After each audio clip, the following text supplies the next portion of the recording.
with Dr. Anthony Chafee, where we discuss diet and nutrition and how this affects health and chronic disease, and show you how you can use this to optimize your health and happiness, both mentally and physically.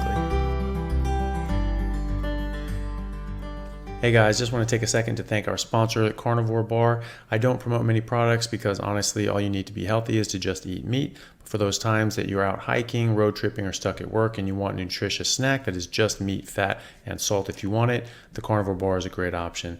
So I like this product not because it's just pure meat, but also because I want the carnivore market to thrive as well. And the more we support meat-only products, the more meat-only products there will be available in the mainstream. So if this sounds like something you'd like to get behind, check it out using my discount code Anthony to get 10% off, which also applies to subscriptions, giving you 25%.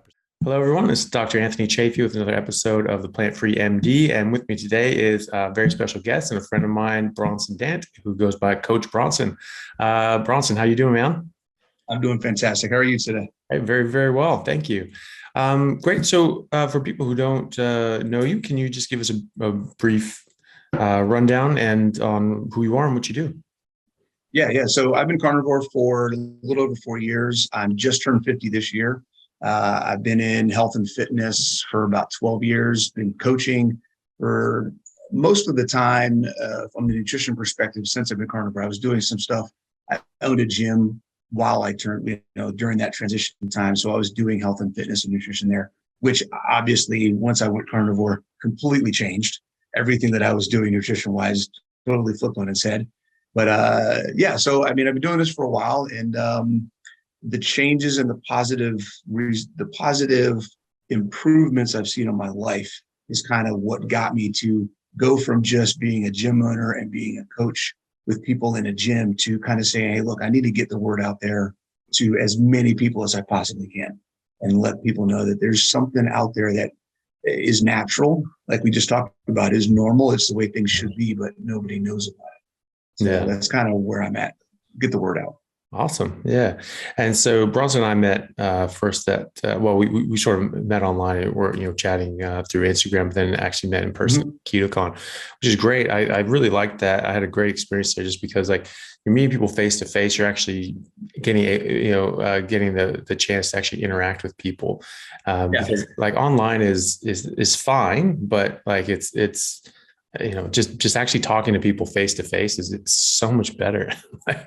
Absolutely. I every time I go, I've been doing and it doesn't matter what the genre or community is. Whenever you go to a gathering of people who are like-minded, you always come back energized, refreshed, motivated, and realizing there's a security in knowing that you're not the only person out there doing this. There's other people that are seeing progress, having the results, and the same challenges, the same struggles, the same questions, and going through the same things as you are. So it lets you know that it's bigger than just you, and it kind of makes the issues and the things that you're faced with day to day seem not quite so big because it's a much bigger thing going on here. You're part of something huge.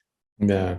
And hopefully just getting bigger. That was a cool thing with KetoCon, because obviously keto's been around for a long time, even like just, Atkins has been around since, the 70s at least. And actually carnivore was actually alive and well before that. Even just with Salisbury, I remember I was reading like an article a while ago, like last year or something like that. And it said, Salisbury's, meat only diet was the first fad diet. And I was like, it was, right. It was the first, it was the first diet book that was actually considered like the first diet book was Alimentation and Disease, right? That was his book, wasn't it? Yeah. The relation between alimentation and disease, which I think is just still, the cardinal book. It says, I'm writing my book and I had that sort of aha moment, that realization probably 4 years ago, when I first got to Australia, and I was just looking at this. I was like, it really helps with this. It helps with this. It helps with this. And all of a sudden I had that switch and I was just like, holy, okay. Like, all right. Like these diseases, they're not actually diseases. We're being poisoned. These are toxicities. And I just was like, oh my God, like that changes everything. And so that's what I was trying to address in my book that is taking me forever to finish. But like, But Well, that just means you're getting really good detail in there, man. That's good. Don't worry about you would hope, but no, I just don't have time to, to write the it. thing. But but like he's already written that thing, 150 Yeah, years ago, yeah, or thereabouts. And so, which is amazing, but he was arguing then that it's just like, hey, you eat these things, you get these problems. You don't eat these things, you absolutely, don't get these absolutely. problems. The relation between alimentation and disease. What you eat causes these diseases. Here's the relationship. And Yeah, now we have a lot more, scientific backing for that. But like that dude was astute. Like, I mean, he figured that yeah. out right away. I mean, that's And evidence. That's about as evidence-based as you can get, right? He essentially wrote a book. If for people who aren't aware, Dr. Salisbury, 1860s, is that what it was? Something like that, around there. 1850s. Yeah. Yeah. He basically wrote a book that was like a clinical. Today we would kind of call it like a clinical report. It's like, here's what's been going on in my practice for the past 10 years and how I've been healing people. And Yeah. these are the symptoms, these are the problems, and here's how I'm doing it. And the solution in most of the cases was eat stewed beef. Yeah. Yeah. And that was it. It's like, okay, Yeah. Yeah. And don't eat anything else.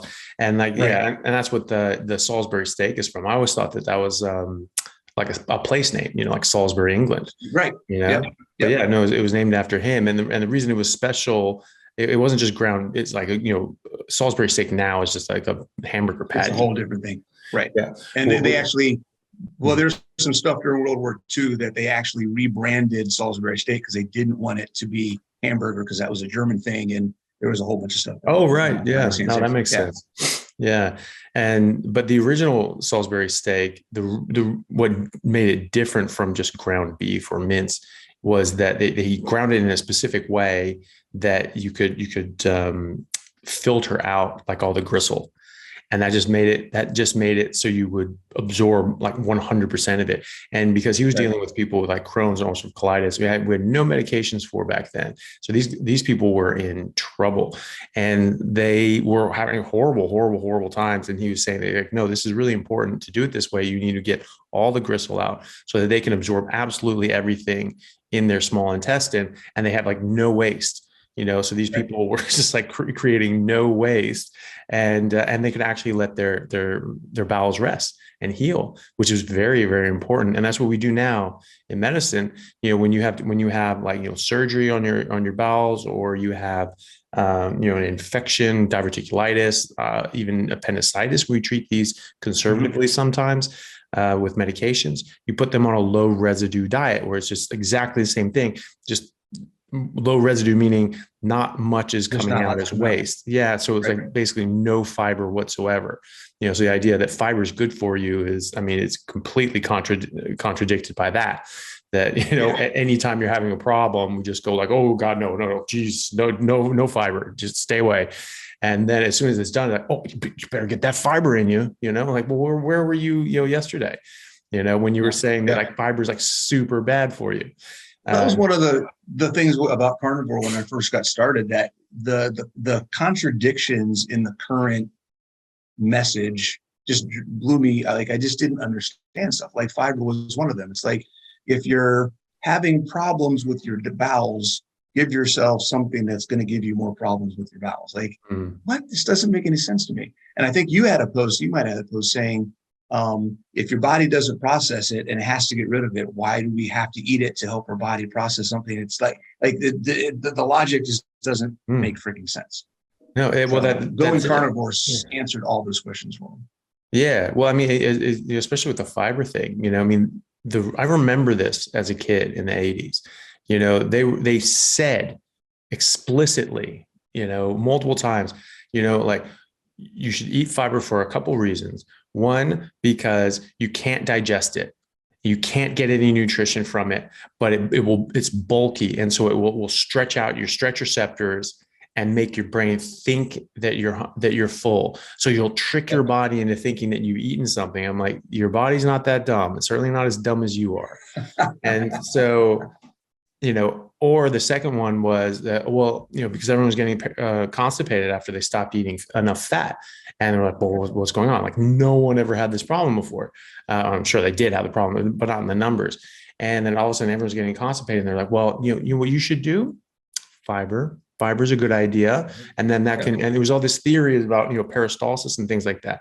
But that was never a thing, before like the 1980s. And so these were just sort of thrown out there. But the whole point was, you can't break it down. You can't digest it. You can't get energy or nutrition from it. So it's good for you. That means it's good. That means it's good for you. Well, exactly. That's it. That's what I want. Those are properties I want in all my food, Right. Absolutely. And so it's just like, well, why don't you just eat a plastic bag then? Might as well. Because, might as well. You might as well, and like, you can't exactly the same properties apply and principles apply, and it's just like this. You shouldn't eat a plastic bag. You shouldn't eat fiber for the same reason you shouldn't eat a plastic bag. You can't break it down. You can't get nutrition from it, and it causes harm, and it causes direct harm. And like that's not a guess, and that's not an accusation and a baseless accusation. No, not at all. We have studies showing that shows it causes diverticular disease, among other things. And just looking, even without the specific diseases or conditions, if you just look at the increase in all things that are chronic illnesses, chronic symptoms, let's call them chronic symptoms, right? Look at all of that stuff since the 70s and 80s, as the prevalence of seed oils, the prevalence of fiber, the prevalence of low fat, the prevalence of all of these things has increased right in correlation as all of the other issues and health problems that we've had over the years. So, I mean, it's how anybody can look at what's going on and say that we're doing what we need to do to get people healthy by following these guidelines it's delusion at this point. Yeah. Well, I mean, and that is the problem, because, I had, a friend of mine, sent me something. It was like, one of the those horrible documentaries about how if you have a sandwich with meat in it, you're just going to destroy the world. And she was saying, it's just like, oh, look at this. This is saying the exact opposite of what you're saying. I'm like, yeah, well, yeah, no kidding. That's what, but they've been saying that for the last 50 years, and everyone's been getting fatter, sicker. The environment's, things in the environment are getting worse. We're losing 27 billion tons of topsoil a year because of farming practices. It's just like, yeah, I've heard it. I was not impressed. And it's not helping, and that message isn't helping, because exactly it's the opposite of what we need to be doing. Yeah, well, that's it. You keep doing the same thing and you keep getting the bad results, and you're saying, no, but we just have to do it harder. That's like every bad political idea, that comes in. It's just like, well, hey, that we shouldn't do that policy because we're going to have, problem X. And then they do it and problem X arises. And the solution is like, well, it's because we didn't fund it enough. We didn't do it hard enough. Right. Exactly. Yeah. And so, which is the same argument, when people go vegan and they have problems, they have horrible health issues and they go back to eating meat. Well, they just weren't doing vegan right. They should have done it even harder, and they should have just had, one piece of tofu a day, and that's it.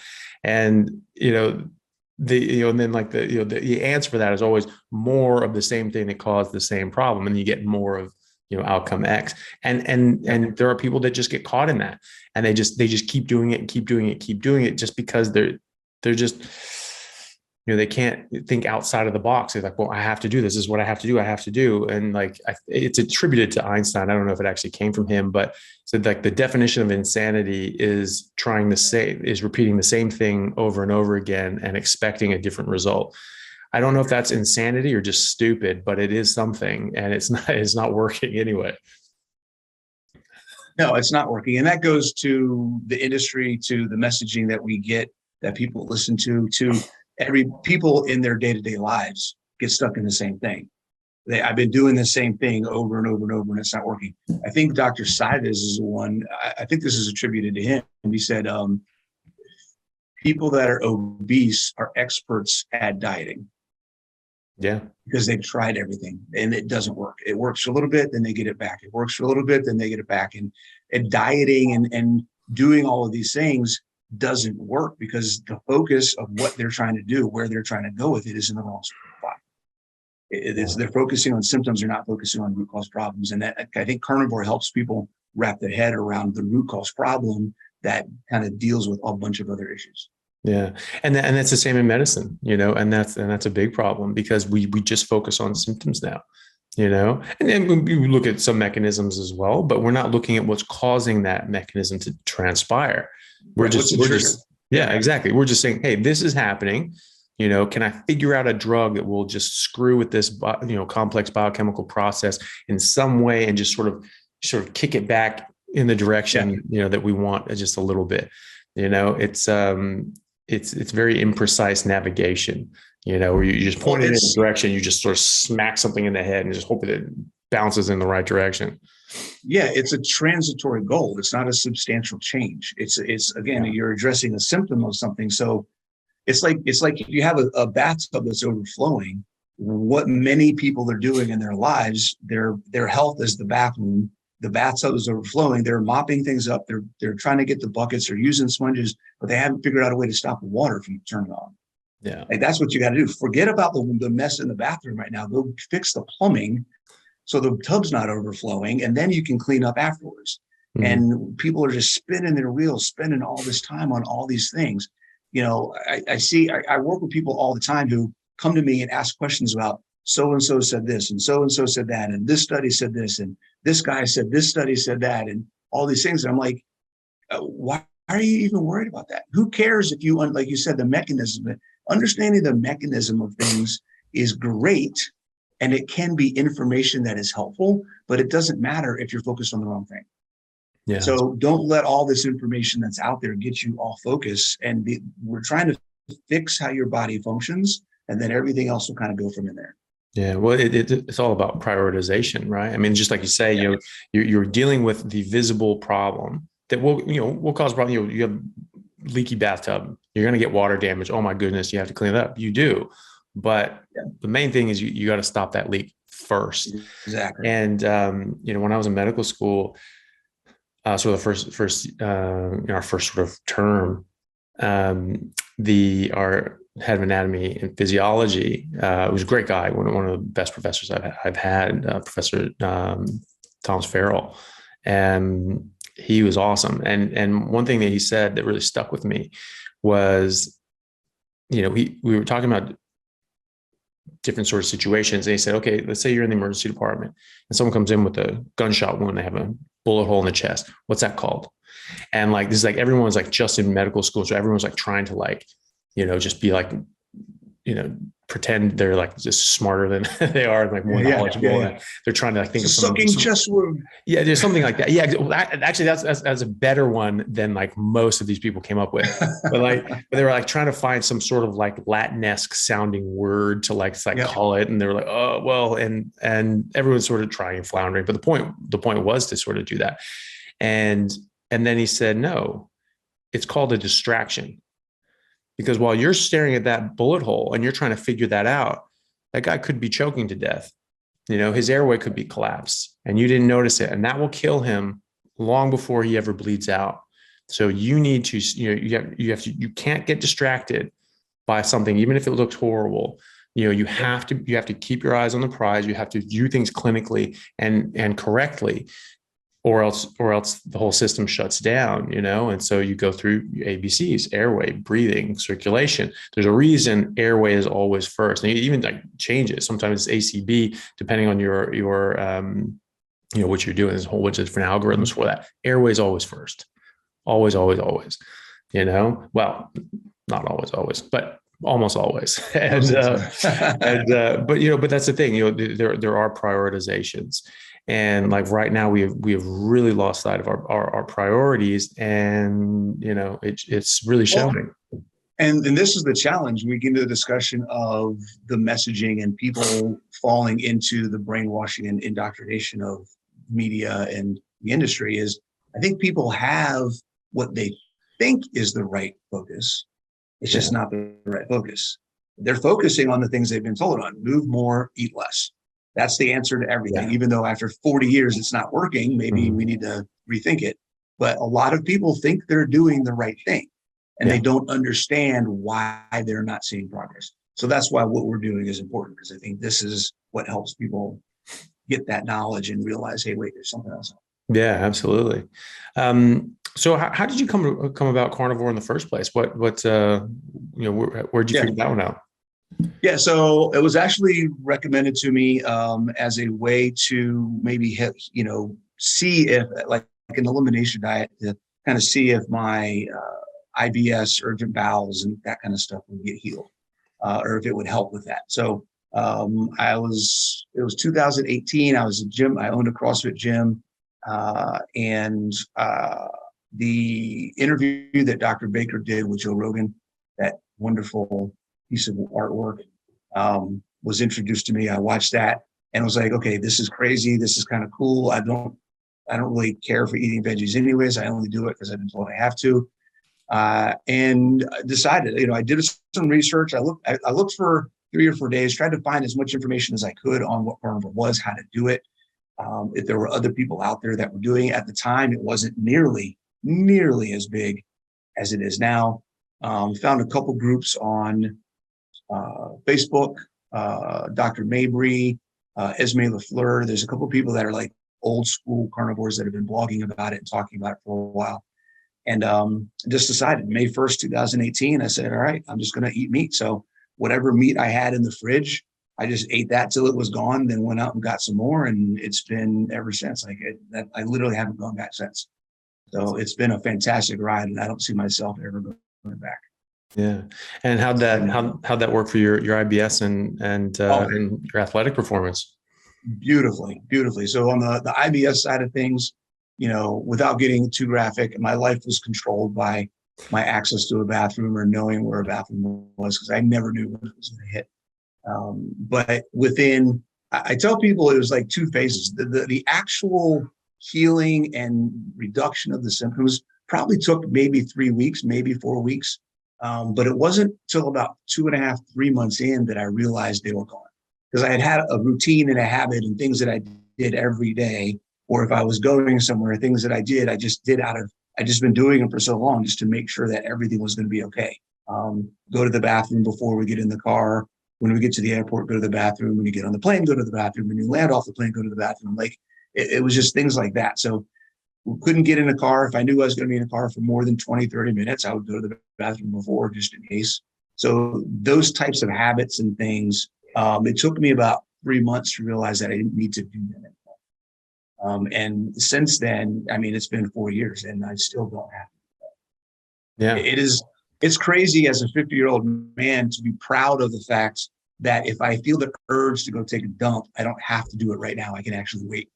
It's just a weird, but it's true. Because for years I couldn't. Yeah. If I felt the urge, that means it was coming right then. And I have to go, there was no holding it or waiting. Yeah. It's an emergency at all times. Yeah. Yeah. At all times. Stress level up here 100% of the time. Yeah. No, that's awful. Well, that's awesome, man. And and that's that, that's one of the things that, the gut issues are a big, one of the, great benefits. And that Salisbury saw that, as well. That's really great that, they were able to do that. And then in your athletic life and your coaching life. So how's that affect you? Did your workouts? Obviously, I didn't actually realize you were close to 50. Dude, you're jacked, man. That's that's very impressive. Yeah. So, they tanked it first. And this is what everybody says. You can't do high intensity work. You can't do endurance. You can't do anything if you're carnivore or keto. And it's just, you got to give it time, guys. You got to give it time. So I like to talk about 3 levels of adaptation. And most of the time when we talk about keto adaptation or adapting to being fat adapted, people talk about 2 levels with, being fat adapted, then keto adapted, where the process of being ketogenic becomes an efficient process. And from an athletic perspective, I talk about the 3rd level, which I call keto optimized, which is actually improving the efficiency of gluconeogenesis so that your glycogen production is actually better and replenishes better and faster and more. So that's where, for me, it took about 3 months. And most of the people I work with, if they stick with it and don't introduce carbs for the first 3 months, their performance tanks while they're getting adapted. And then about 2.5, 3 months in, they are like a whole new person. Mm-hmm. Strength is better. Energy through workouts is better. Recovery is better. They can increase their volume, less injuries, like all the things that happened to me. I'll use myself as an example. I started Carnivore when I was 45 years old. I owned a CrossFit gym. I was doing on average 3 workouts a week and feeling like I got run over by a truck all the time. And I was paleo Whole30, so I wasn't eating processed foods. At the time, I had already stopped drinking alcohol. So I was just doing meat and plants. Felt like I got run over by a truck all the time, 3 days a week. I was dealing with torn labrum, torn meniscus in my left knee. The labrums in both of my shoulders are torn. I have herniated discs in my neck. And at the time, I had a current groin pull. I was recovering from a hamstring pull, and I had previously, in the past year and a half, torn both my calves. So I was a mess. Yeah. I was a mess. Everything hurt all the time. Within 3, 4, 6 months of doing this, 3 months is where I really started seeing my performance come back after initially dipping down. My metabolic conditioning went up. I started feeling better in my workouts, feeling like after workout, hey, maybe I could do more. Then my strength PRs, my strength numbers started climbing. I was doing more, lifting more. And then the really cool thing is all of those aches and pains that I had started going away. The things that I had been limited on being able to do because of my knee, my shoulders, my neck, all went away. I started doing things in the gym that I never thought I would be able to do. Then after that, then it was the increase in volume. So I went from 3 days a week to 5 or 6 days a week, and I didn't feel like I got run over by a truck. So the recovery was better. My ability to perform was better. Like literally every single thing that I could think of that I was complaining about in my life about my physical performance completely went away. Yeah. And you were already fit. That's the thing. You were already doing, you owned a CrossFit gym. So you were already in good shape going into it. Well, so here's the thing. Yes and no. And this is the crazy part about it. This is where the nutrition piece really kicks in. Because the other reason that I wanted to do Carnivore was because I was sick and tired of having to get fat to get strong and having to get skinny or having to get weak to get lean. Mm-hmm. Right. Anytime I wanted to cut, I'm like, I want to get ripped. Okay, well, I just got to let my head know all my numbers are going down. It won't be as strong. It won't be as fast. Everything's going down. And then, okay, I want to work on getting strong again. I got to bulk up. Okay, well, guess what? Just get it in your head. You're going to look like a slob. And it's just, I got so sick of that whole process. Yeah. And then at the point where I started this, I was actually at one of those times in your life where you see yourself and you're like, I was embarrassed that the fat that I had on my body, how I looked. I'm like, I own a CrossFit gym. I should not look like this. Something is not right. This is not how it should be. I could perform pretty well compared to the average person who's 45 years old, but not at all what I felt like I should be able to do as setting an example of being a head coach and a gym owner. That was a whole different level, And so doing this, that everything turned around. I got ripped. I got strong. Everything, it was a whole different world from there on. Yeah. Awesome. And what have you seen that have obviously you're a carnivore coach as well. You're presumably, trying to get the people that come to your gym on board with the whole diet side of things. What have you seen in their performance? Yeah. So I sold the gym right before COVID. But I had about a year and a half. Yeah, it was really good timing. I had about a year and a half of working with people in the gym, trying to kind of evangelize the carnivore, at least, if anything, the animal-based lifestyle. Most people just freak out when they hear you don't have to eat veggies, but getting people just to understand that it's okay to eat more animal meat. It's okay. You don't have to avoid fat, that type of stuff was really my message then.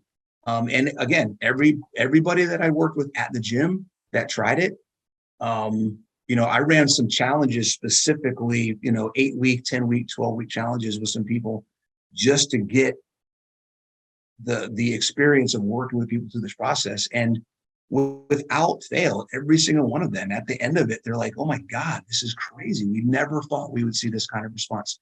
And they didn't have to, we didn't do calorie restriction. We didn't do anything other than just change what you're eating to include more meat and work out. Mm-hmm. That was it. And then they saw tremendous results. Yeah. It's funny. And I see that. And I see that now continually with my stuff. So everything I do now is online. So I have an app that people can subscribe to get their fitness programming. I do coaching, I do group coaching, I do challenges, I do a bunch of different things. And actually, I can send you the link if you want to post it with this video. Yeah, please do. But earlier this year, I did an 8-week study with women from 45 to 50 years old, peri and postmenopausal. We did 8 weeks of keto, 8 weeks of functional fitness training all together, and then we collected all their body composition data, all their fitness and athletic performance data, and I put it into a study that I got published last month. Oh, wow. So got Awesome. a case study published in a research journal last month.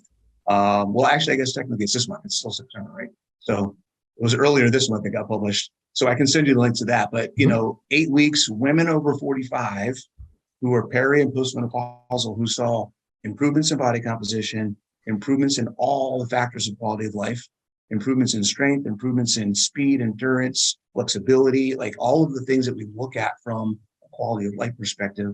Everything got better when they focused on protein and animal meat and moved their body consistently on a regular basis. Yeah. Well, that's awesome. I know that definitely do send me those links. We'll put those up in the descriptions. People can take a look at.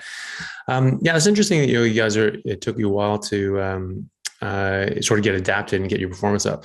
For me, like when I did this both times, went back in, when I was 20 and then 38, 37, 38. It's bang. Second I did it, it was just like my body was like, oh, thank God. Yeah, exactly. And my performance went up, my list went up. Obviously my soreness, never had any soreness instantly within a few days. And my recovery just went through the roof. And, but yeah, no, it was right away for me, which is great. That's awesome. Well, yeah, which is good. It's not everyone. I'm jealous. Well, it's but it's just good for people to know that some people will get that and have better results, but it will come eventually. It will come eventually. And here's a question though: did you already know much about electrolytes at the time? Because I didn't at the time. So if I had known about the importance of sodium, the importance of electrolyte supplementation through the transition, it probably would have been faster. I didn't because I was still at the time, I was still like drink water and drinking just regular water by itself all the time. So I was having 3, 4, 5 liters of regular water a day, extra electrolytes. It wasn't until maybe a year and a half, 2 years in that I learned about the importance of sodium and electrolytes and all that kind of stuff. So. Yeah, no, actually for me now, I just salted to taste and that was it. And I just drank a bunch of water, but I do know, there are people that can certainly have issues with their electrolytes, especially early on that transition phase. It just, it takes a bit of time for your body to sort of balance everything. And, but for me, it was fine from that standpoint as well. And certainly when I was, did this 22, almost 23 years ago now, I really didn't know. All I knew was that plants were trying to kill me. I wasn't going to touch them. Like they're just like, these things are poison. They're toxic. I'm not going to touch them.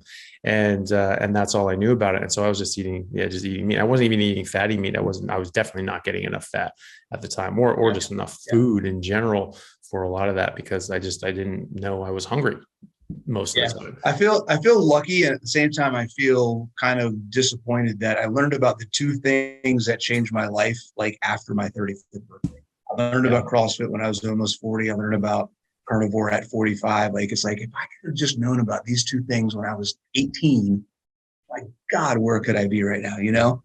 But it's better to late than never, I guess, right? Yeah. Or if my mom knew about it 2 years before I was conceived. Oh my gosh. I'd been like, 6 inches taller and another 50 pounds of muscle and brawn, right. Yeah. Amazing.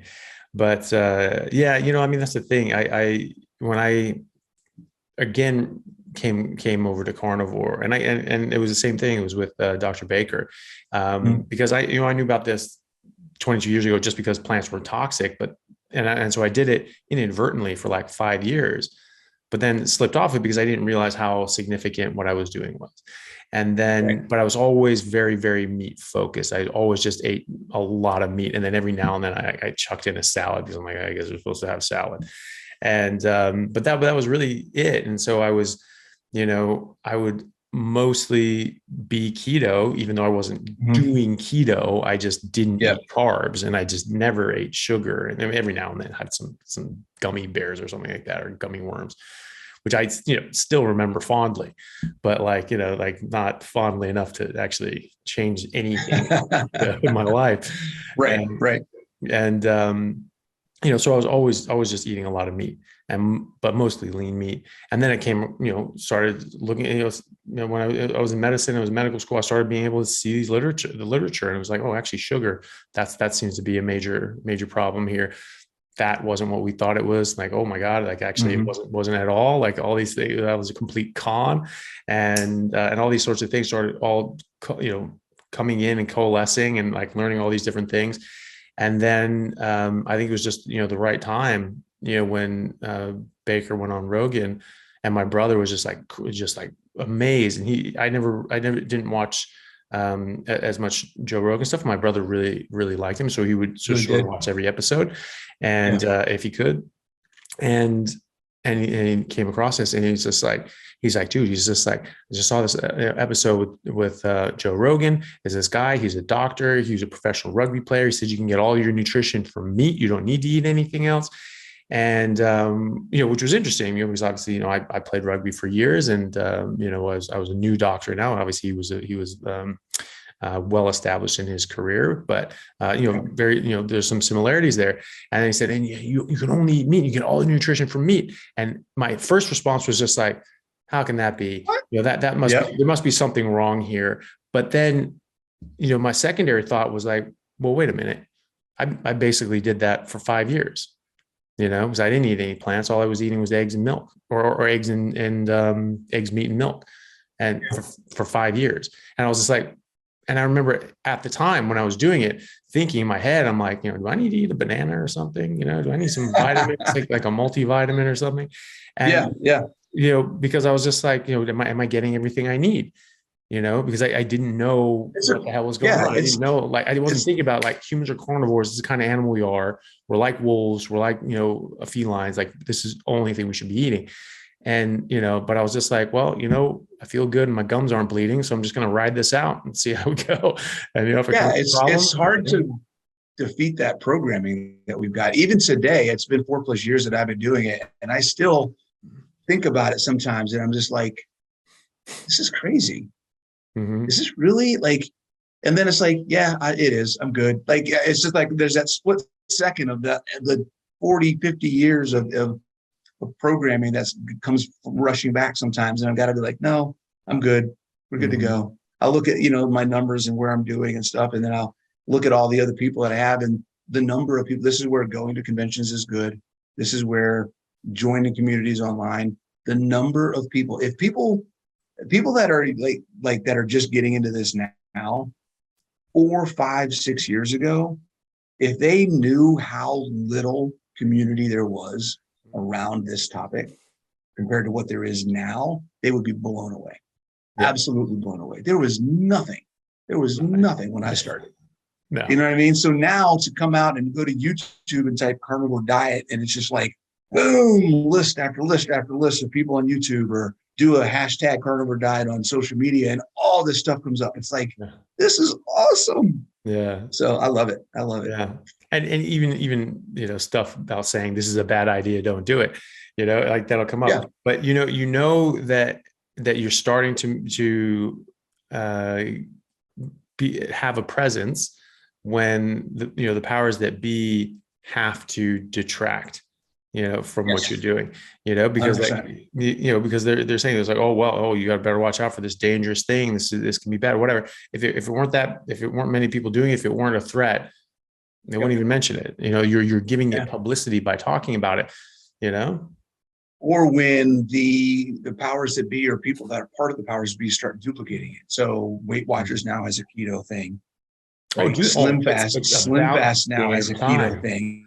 Jesus. Yeah, Slim Fast now has a keto thing. So all of these companies that are now the old school are trying to use the terms to try to pull people in, because they know that's what people are looking for, because it works. Well, it's about damn time, because like that just sort of seemed to me that they almost wanted people to fail, They're like, oh, if you do Yeah, this, you'll exactly. burn fat, all these sorts of things. And you'll sort of grumble along. You'll get sort of moderate, you'll get sort of middling results that will just keep you going. But you have to do it for years and years and years and years and years. And, like, I don't even know what it was, but it's just like saying that it was just like, if you're losing like 2 pounds a month, like that's a really good rate of like healthy, Yeah. like weight. I was like, really? I lost 23 pounds in the first 10 days that I stopped eating salad, right? Like I wasn't eating carbs. I wasn't eating Yeah. sugar, I was eating like lean beef, chicken breasts, and not much of them. And then like big salads. And when I stopped eating salad and started eating big, massive, fatty ribeyes, I dropped 23 pounds in 10 days, That's crazy. Wow. And Wow. yeah, it was just, it's all inflammation and water weight. And it's Yep. just like, I didn't even have like the glycogen, intramuscular glycogen, intramuscular fat, because I wasn't eating carbs, and so other people can have even better results. But I was eating a lot of veggies and they were Yeah. causing Wow. a That is a lot of lot. inflammation. I What's can't even that? imagine. I can't even imagine eating that many. That's crazy. No, it's terrible. And like, I didn't want to. It's horrible. It tastes Yeah. horrible. And you should listen to that. It's like it's something, it shouldn't taste bad, at the very least. Now, Yep. tasting good, that can be relative. Sweets, that's obviously going to be a positive, but I think that's more of an outlier, because that's a drug, and we recognize that as a quick hit of energy that we can use and then, survive in tough situations, but can cause long-term harm. However, if it tastes bad, it is bad, 100%. and We have taste buds for a reason. And I think yeah, people totally forget the whole concept, yeah, and not knowing, and then also not knowing that, unfortunately, because we have taste buds, a lot of companies have learned how to hijack that process and what that means, and the triggers and our hormones and all the other kinds of things that those taste buds cause. So much of the food that we eat is hyper palatable. It's designed specifically to make us eat more than we need. It's low in nutrition. It's high in calories. It's just all of the things that we don't need. So that's a whole nother discussion, I guess. Yeah. Well, and highly addictive, to just dump sugar into it. They absolutely know that this stuff is addictive. That's not a secret to these guys. And, and that's why it's in everything. And that's why there's sodium and salt in sodas and different sorts of things, because in people have studied, culinary sciences, like salty flavor offsets sweet flavor and vice versa. So if something's like way too salty, you can add sugar to it, so it brings that down, so you don't recognize it as too salty, right? And same true if it's too sweet, you add a bit of salt to it, it'll tamp that down. So this is why Coca-Cola has a buttload of salt in it, so it can put a buttload of sugar in it. Yeah, exactly. Yeah. And new Coke came out in like the 80s.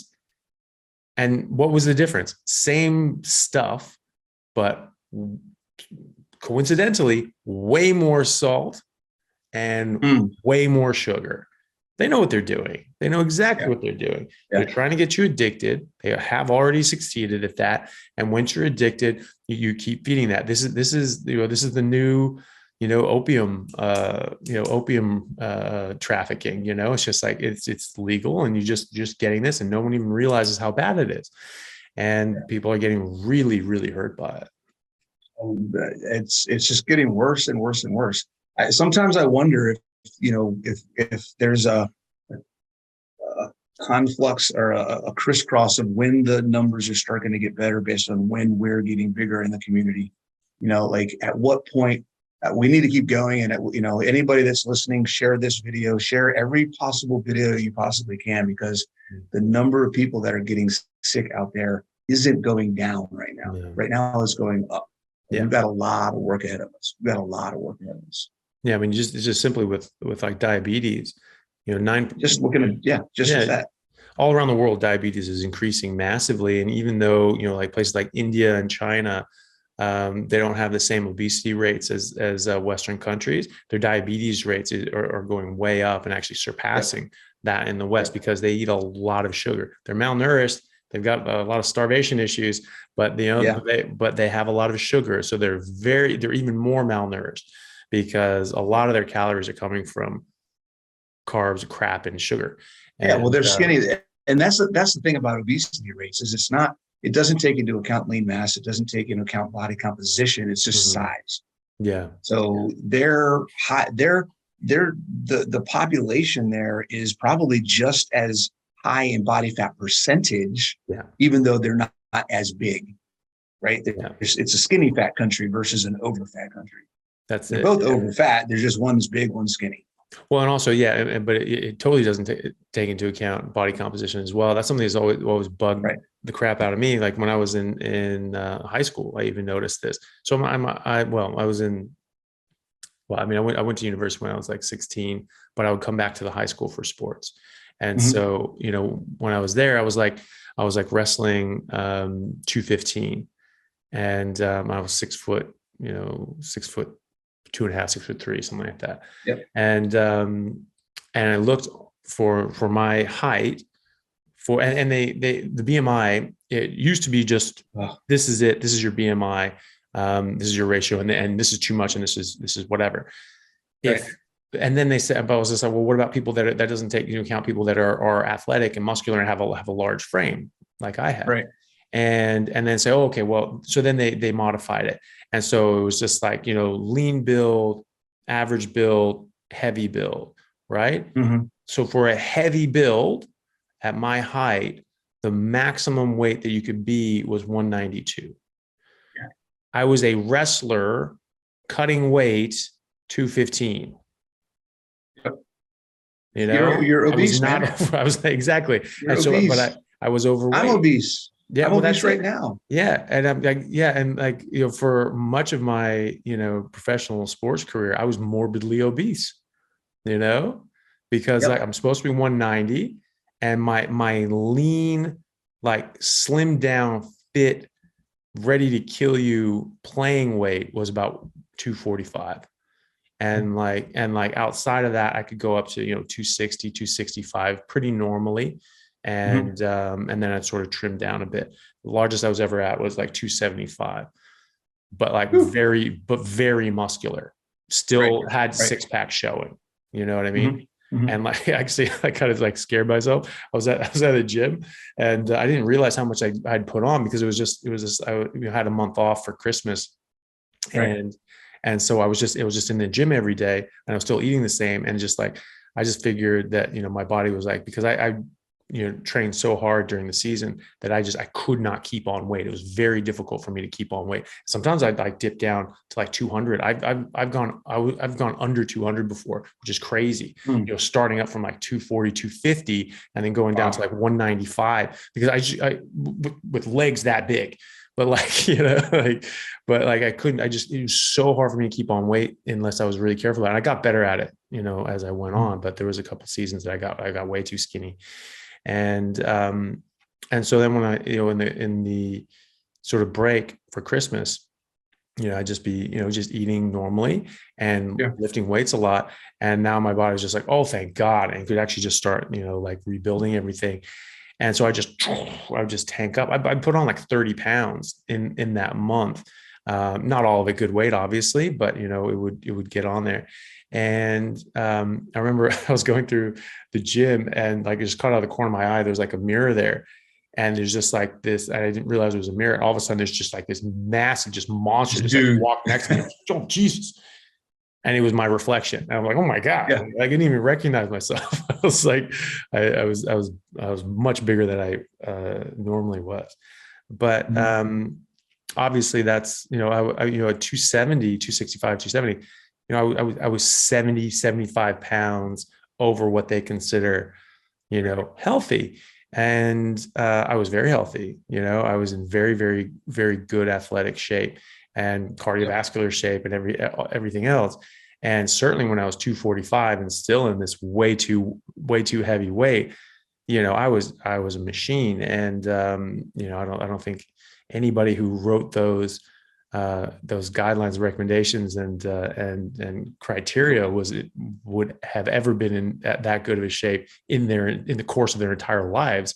And yet they get to dictate that. So yeah, that is something, especially in the US, and other Western countries, there are bigger people, and we do have more muscular people. So that the BMI sucks is the long and short of that. Well, But yeah, the BMI sucks some pretty sort much. of marker. Yeah. And we're finding that based on what you're doing, if you're, as Dr. Berry says, if you're eating the proper human diet, then so do most of the health markers that we currently have. Mm-hmm. A lot of them don't really apply the way that they're being applied either. You look at cholesterol, you look at HbA1c, you look at kidney, like you look at all these different things, and it's like, well, that's great, but if you're doing this, let's throw all those out and do something different, Yeah, absolutely. So it's kind of crazy, and I totally understand why people are confused about what to listen to and where to go and what's right and what's wrong and everything like that. So yeah, I like to look. Have you done anything with Marty Kendall? no, I haven't come across Marty. He's in Australia. You and Marty need to hook up. You guys are in the same freaking country. Look up Marty Kendall Nutrient Optimizer. Okay. So Marty does a ton of great work. He's doing some fantastic stuff. He actually has a partnership with Chronometer where people can sign up for his program. He collects all the data from people that sign. He's got thousands of people's entries, and he's done tons of analysis on nutrient optimizing, what the optimal nutrients are for satiety, for weight loss, for this, for that, for all the different types of diets. And like he's got so much freaking data. The guy's ridiculous. You got to get him on your thing, on your show. Mm-hmm.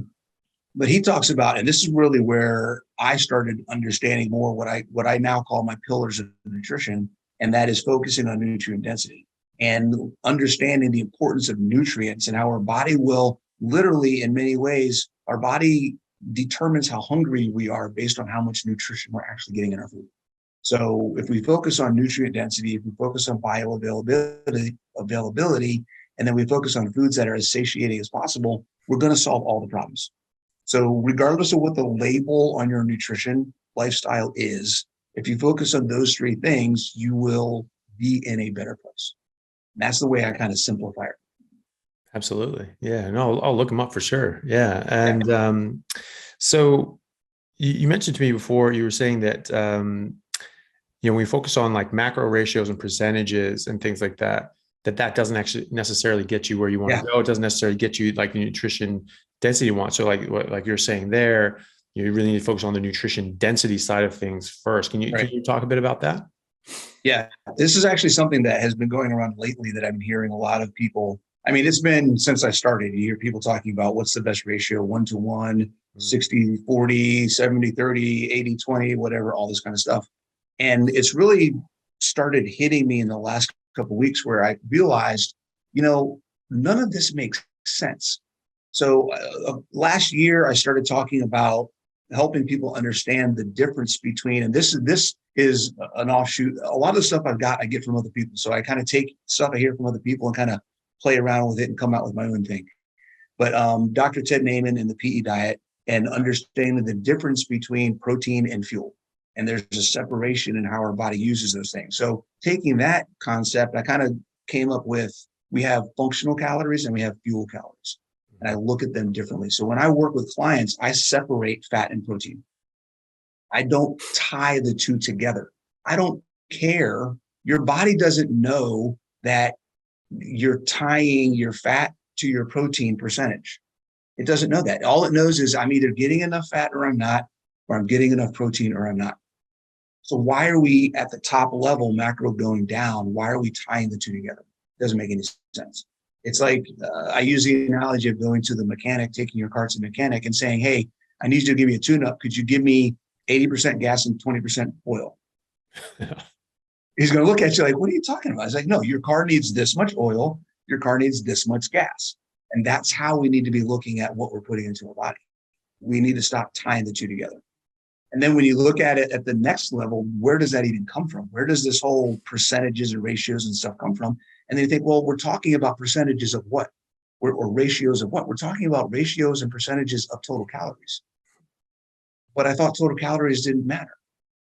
I thought it wasn't about total calories. So then if it's not about total calories, why is everything that we're doing in the space right now about percentages of total calories?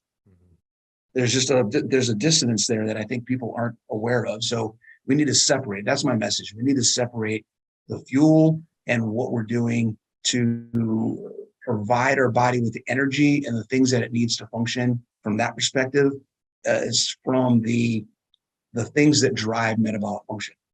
And that's protein, which builds lean mass, and muscle. We all know muscle is the driver of metabolic function. So I think the two of those things, we need to stop. You just figure out what you need for each one.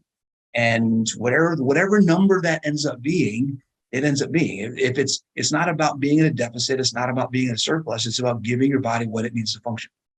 We need to get rid of all the other talk. Yeah. I'm off my soapbox. Yeah, well, but I agree with you. Your body knows what it wants, and Yeah. it needs certain things, and you're trying to give it these nutrients, and it just works on its own.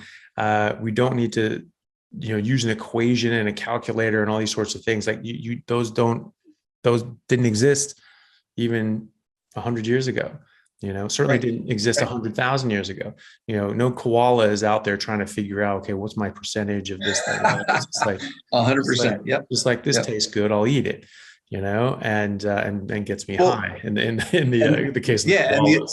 And the other thing to think about too is if you're doing that, if you're tying the two together and you're saying I need this percentage and that percentage, then by definition, one or both of them is going to be less than you need or more than you need. Yeah. It has to be that way. Yeah. So in many cases, because people undereat anyways, in many cases, it means both of them are less than you need. Yeah. So that's even worse because now you're completely undernourished, and that's a whole nother discussion. So how do you approach that then? How do you tell people just practically, this is how you eat to get everything you need? Yeah, it depends on where people are at. If they're working with me, I like to have people track initially, because I think tracking is a great way to build awareness on what you're actually doing and what you're putting in your mouth. A lot of people are not mindful of how they eat.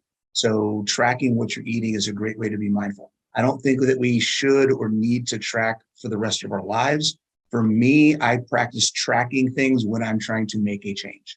So if I'm just living my life, I'm having a good time, I've been doing it long enough, I've been tracking long enough, I can identify food and have an idea if it fits in what I'm trying to do or maintain.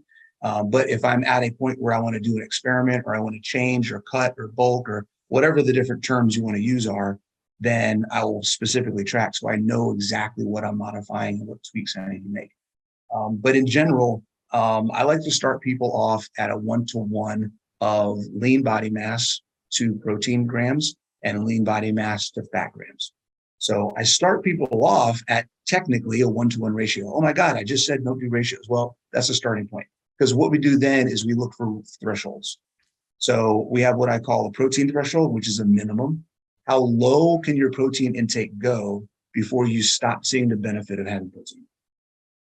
And for most people, it's usually they need to go up anyways. So, if you start at 1-to-1, if you weigh 200 pounds, you're 25% body fat, your target is 150 grams of protein. Most people are not used to eating 150 grams of protein a day. So just getting the people to that point is usually step number one. And then for many people, that's plenty. That's a great spot for them to be. They can maintain, they can grow, they can improve. Most of the time, 3 months, 4 months, 5 months in, they're at 1.25. They're at 170, 160 grams. Because naturally, as their body gets used to eating it, it kind of wants more and they start eating more. Naturally, that just happens. I don't have to worry about that. That's the starting point on protein. On the fat side, I do the opposite. So instead of finding the bottom or starting at the bottom with protein, I find the top on the body fat or on the fat. So the fat intake is basically finding what I call the maximum energy threshold. And that is slowly increasing your fat over weeks at a time until we find the amount of daily intake that adds to your body. Right. So for me, I'm 187 pounds. My lean mass is 165. Somewhere between 170 and 175 grams a day, I start putting on body fat. So as long as I stay under 170, I can maintain or lose body fat. So I know that my healthy range, the amount of fat my body can use for all of the things that it needs to use, is 170 or less, right? If I go, now I don't need to go to 135 to lose body fat. I could be at 140, 150, 160 and still lose body fat. So that's one mistake that a lot of people I think make is they go, oh, well, if I drop my fat low, I'll lose fat faster. Well, yeah, you might lose fat faster, but you're also removing fat from your body that it needs to do things like hormones and a bunch of other stuff. So when I talk about prioritizing protein and managing fat, I'm never recommending people to go super low on fat. There's a line where you can find out, okay, what's too much, and then stay under that line. And that's pretty much how that works. Yeah. Nice. Yeah. I sort of have a similar sort of intuitive approach, aim for this marker and then sort of adjust. I do it a bit differently just because I'm going for, well, yeah, I mean, just sort of, a different sort of demographic often as well. It's you sort of shoot for around 70-80% calories from fat. And then just eat until you're full. And if you're doing that, then you should be, as long as meat's tasting good, your body's saying, hey, get more of this stuff in me. Yeah. And a lot of times that can do it. And then sort of shooting for that range. And then I'm sort of just of the physiological mindset that, your body, wants a certain amount of fat and makes bile for that. Right. And, the bile that you make, I think corresponds to how much your body wants in fat, because it's very difficult for your body to absorb fat without bile. So that makes sense to me. It could be completely wrong. It's, it's just based on just the fact that our bodies are pretty damn efficient at everything else they do. And so I just don't see why we would be inefficient at that and just make an arbitrary amount of bile that doesn't correspond with what our body wants. And I think that our bodies are pretty switched on, and for the most part they are. And so I sort of like giving that, and I go by like stools and things like that. If your constipated is dry and hard, then you're not getting enough. Your body's just absorbing every ounce of that. You do want a bit of an excess, and after that excess, you can absorb some fat. You absolutely can. But it's a small percentage after that, and so I usually try to shoot for that. I've found that I've actually had patients that have gone too lean and have much higher protein rate, and they actually stacked on weight. There's a lady that just emailed me actually, and she was asking for some advice, and she was saying that she went sort of high protein, low fat. And she put on 40 pounds over the course of like 9 months. And she's just like, well, screw that. Now I'm going to go the other way and go high fat, low protein.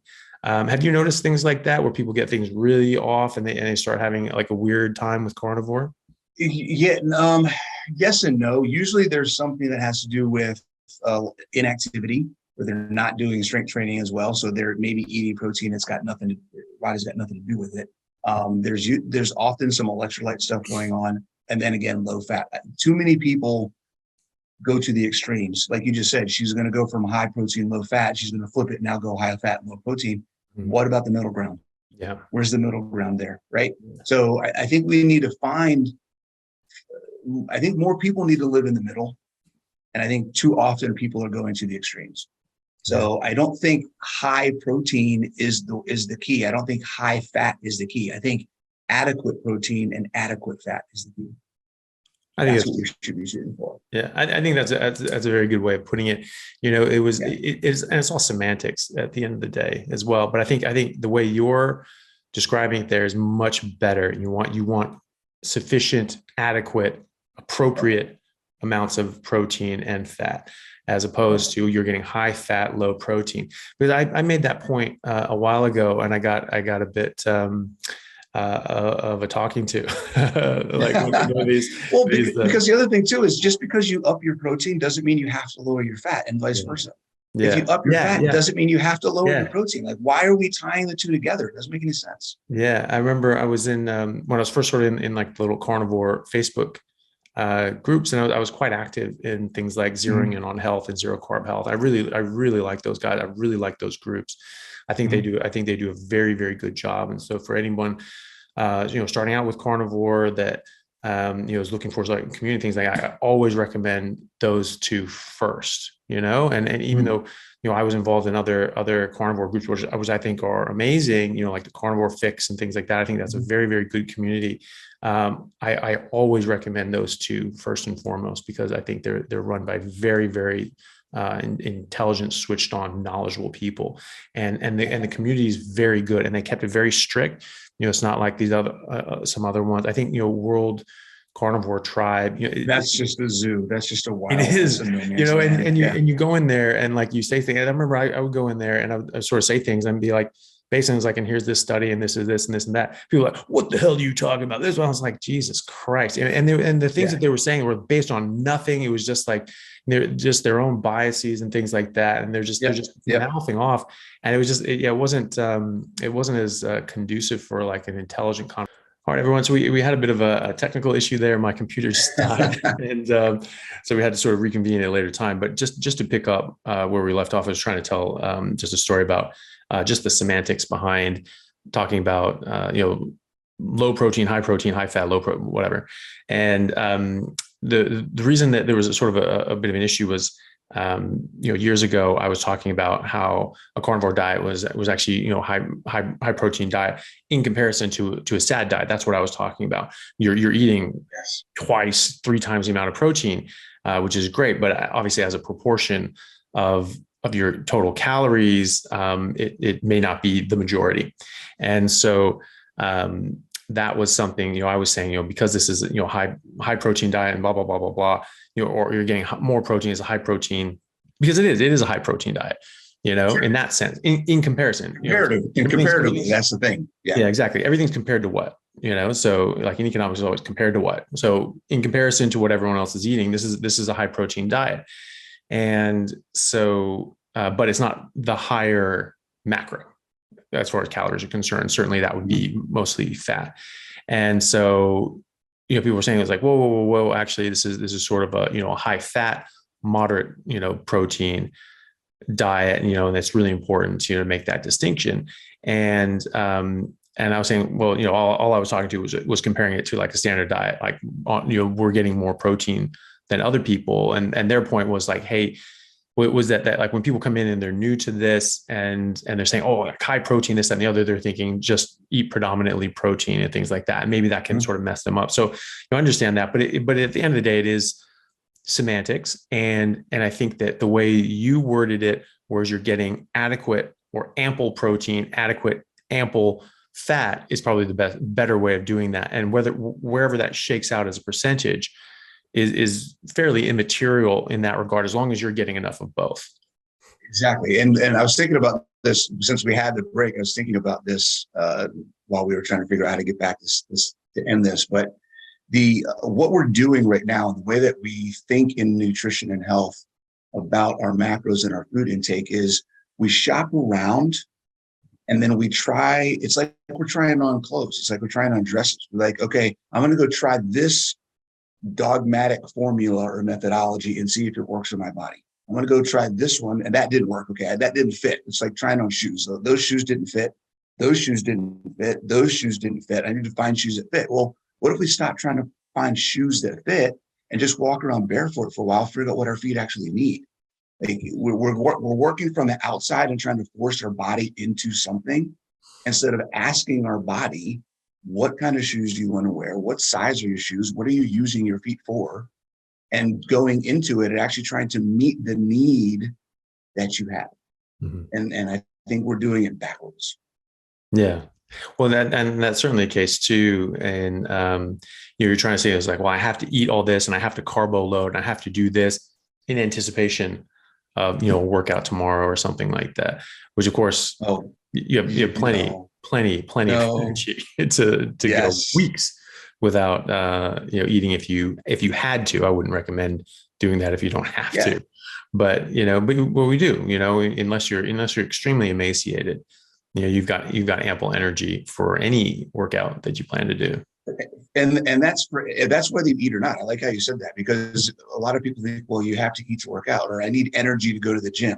I need to eat before I go to the gym, or I need to make sure I've eaten sometimes. It's like, no, you have enough stored fat and stored glycogen in your body for multiple workouts in a week before you even have to eat to replenish any of that.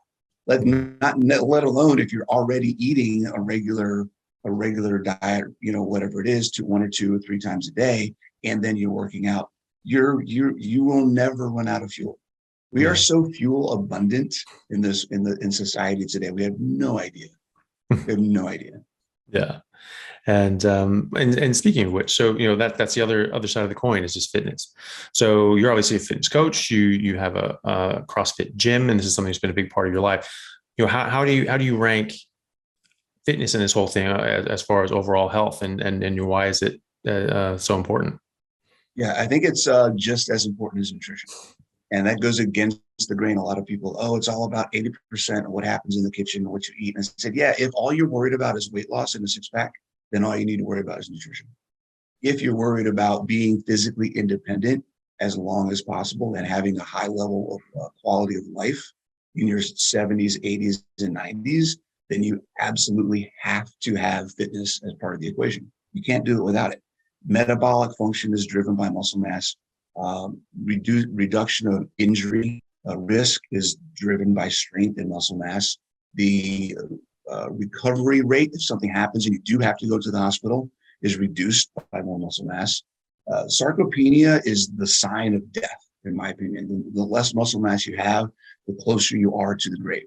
And that's not what we want. We are great in society today at extending life, but not extending quality of life. Because we assume that as you get older, you're just going to lose muscle and get weak and have to use a walker and have to use a cane and have to be sitting in a chair 8 hours a day because you can't get up and do anything. And that's not how it has to be. So implementing some level of fitness to improve your physical freedom. And that's what I like to say. My tagline is fitness is freedom, because the limitations that you have in your life have nothing to do with what you're eating. They have everything to do with what you can or cannot physically do. And that's what we're trying to extend for people, is the ability to have that independence as long as possible.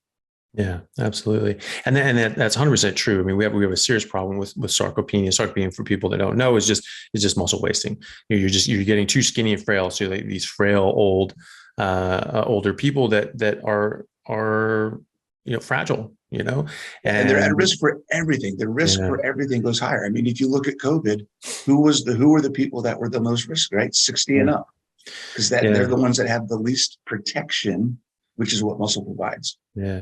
I think that in the older category, sort of 85 and above, they were even 8,500 times more likely to die or be hospitalized, I should say, from the coronavirus than 5 to 17-year-olds. That was the safest bracket, was 5 to 17, and then everything else was a multiple of that. If they were 1, 85 plus would be 8,500. So it was a very, very big jump, and that's definitely part of it. And why do they become sarcopenic? Because they're just eating tea and toast, and just some, here's a little candy and a treat, because it's just trying to basically make them feel nice by giving them food, because they can't really do much else. And so they're not getting nourishment, they're not getting healthy, and they get worse.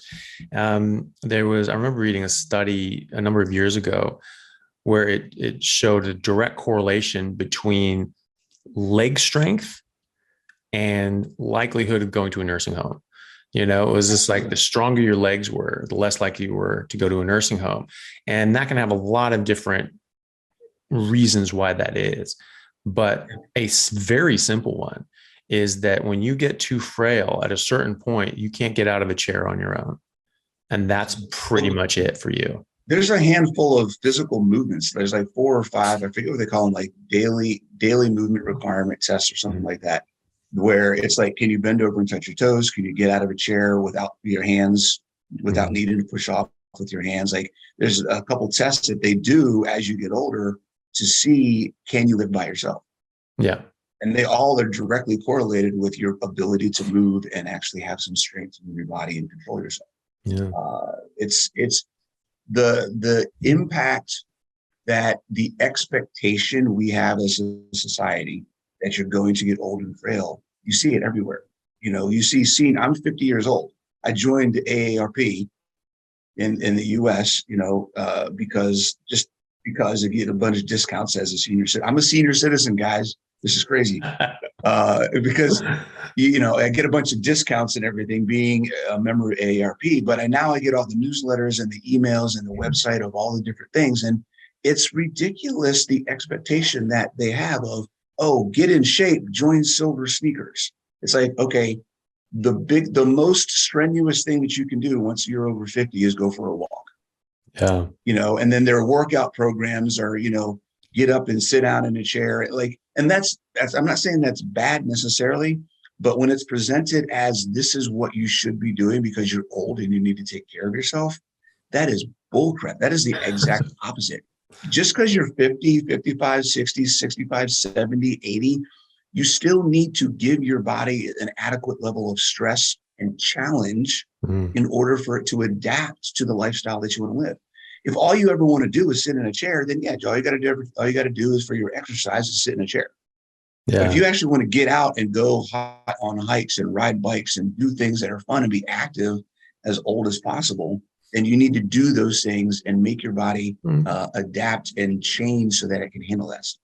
Yeah. Well, also, if you want to be able to sit in a chair, but how do you get there from the bed? You're going to need to be able to get up. You're going to have to go and bear your weight. When my father was unwell, he had a number of hospitalizations, and he was very unwell, and he, was very sick for a long time, and thankfully he's much better now. But, at the time when he was recovering, he was so weak from this, and he just started getting weaker and weaker and weaker. And, we didn't, challenge him necessarily the way we should have. We were trying to sort of take care of him. But he was getting weaker and he was losing strength, and it was getting to the point that he was having difficulty getting up from a sitting position. And he wasn't really addressing that. He was just basically angry that had happened. And he just was sort of just refusing to just deal with it. And I was just like, listen, Dad, you need to start doing squats. You need to start, just in and out of a chair, something like that, and you need to rebuild these leg muscles. I showed him that study I mentioned with leg strength. And, you go into these stages of denial because, he's a big guy. He was bigger than me in his prime. And he was a very elite athlete in a lot of ways, as well as, elite academic. And, he's been his body's always been there for him. And now it's sort of failing. And that's a really hard thing to deal with. But, you can get it back. And so, I was telling him, I was like, look, Dad, you can sort of ignore this, and you will get worse, and you will get to the point that you cannot get out of a chair on your own. And you will have to get those special chairs that sort of lift you out. And then that won't even be enough. And you'll have difficulty walking, and you'll be a falls risk, and you'll be in a nursing home. And that's your choice if that's what you want to do. Or you can do what I'm telling you right now and strengthen your legs and get going on it, and just understand what the issue is and then address it head on. And then you'll be at home independent, for decades. And so, however I said it at the time, it wasn't verbatim. It was able to resonate with him, and he started doing more exercise and started doing more exercises. And so he averted that, but it's really hard to get that back once you've lost it. Once you can't even stand up from sitting, you are very, very weak. And it is very, very hard to build that muscle, because you can't even build your muscle by standing up. So what do you do? How do you strengthen your legs then? Prevent that as much as possible. That's where I talk a lot about the importance of both of these together. And I like to split the two up and talk about how nutrition is a great tool to help alleviate, remove internal stress and inflammation. It's a great way to help us from the inside out. And it can get us to what I call the baseline of human health, right? When we were born, we were healthy, right? But at the same time, we were weak, uncoordinated, strong. We couldn't walk. There was a bunch of physical things that we couldn't do as a baby, but nutrition can get us back to that same state. We need the physical to help us manage external stress and be resilient and survivable in a physical world where we have no control over things that could happen. There's a vast majority of unknown things that could affect our lives. So the physical aspect of it is what we need. We don't want to be healthy babies at 80 years old. We want to be healthy human adults who can do what things that need to get done. And whether it's age, whether it's sickness. I just had a client this morning send me a text message. Someone I worked with on one of my challenges a couple months ago. She had to leave the challenge that she was doing with me because she was in chemotherapy.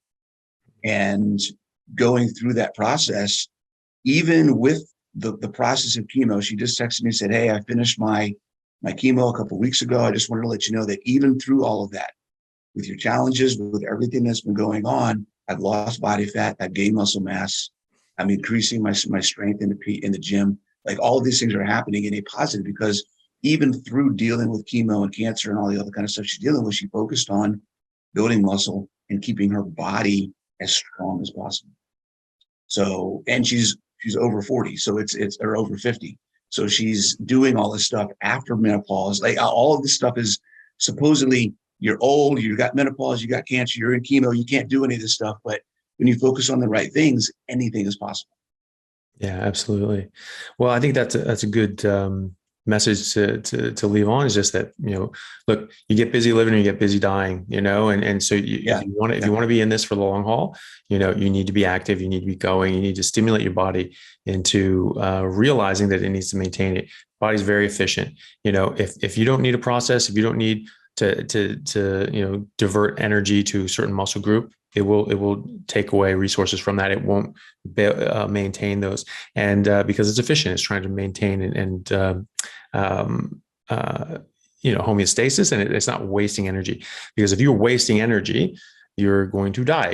You may run out of resources, and you're going to be in trouble. And so that's how nature works. Is it's conservative, and so it's if you're not stimulating your body, if you're not stimulating your brain, if you're not stimulating your muscles, you will begin to lose them, and use it or lose it. It is a real thing, and so that's just but at the same time, it's not too late for most people. Most people, except if they're very, very debilitated, even they can improve greatly with hard work. But sometimes it's a lot of hard work, and sometimes they don't like that. But I have patients that are very, very disabled after traumatic brain injury or a bleed or cancer, or brain tumor or something like that. And some of these people are very unwell, and you're looking at them and I'm like, oh my God, this person's never going to leave the hospital. They may not survive, and they probably won't leave a nursing home. And they just slowly but surely are just making a little bit of traction, a little bit of traction, a little bit of traction. Then 9 months later, they walk out of the rehab hospital. Those are great to see, but they take a lot of work. And so, but you can do it. Sometimes people have physical limitations, or they have some sort of issue or medical issue that makes it so they can't really, but if you're in that group that can, you should, and you can improve your life. You can maintain your independence. You can, build a life. It doesn't matter if you're 60, 70, 80, 100, like my grandparents and their parents, they lived at home until the day they died in their mid 90s or over 100, and this is something that we've sort of forgotten that's possible anymore. But and even then, they could have gone longer if they were on carnivore and doing all these other things. But that's the thing. It's just it's very, very important to get both of those. You get the nutrition right, but you also need to keep your body moving. You need to keep your body healthy from that angle as well. Yeah. Cool. All right, Bronson. Well, how do we get a hold of you? How do people follow you and find you and get more of your advice and coaching? Yeah, all over the place. If you pretty much go to Google and search Ultimate Ketogenic Fitness, something of mine is going to pop up. Either my website, my YouTube, my Facebook group, something there. So that's the kind of the brand that I'm going under. I'm on Instagram as Coach_Bronson_Keto. And then I have a book. If you go to Amazon and look up my book, it's Ultimate Ketogenic Fitness Book. That's out and available, which actually I don't know if it matters as much in Australia, but I just came out with a Spanish version of that as well. So not so much in Australia. No, they barely speak English here. So it's, just stick to that, but just kidding, just joking. And, but yeah, awesome. Well, we'll put all those in the show notes, and encourage everyone to follow your stuff, and we'll hopefully see you again soon, man. Awesome. Thanks for having me. Appreciate it. No problem, buddy. We'll see you soon.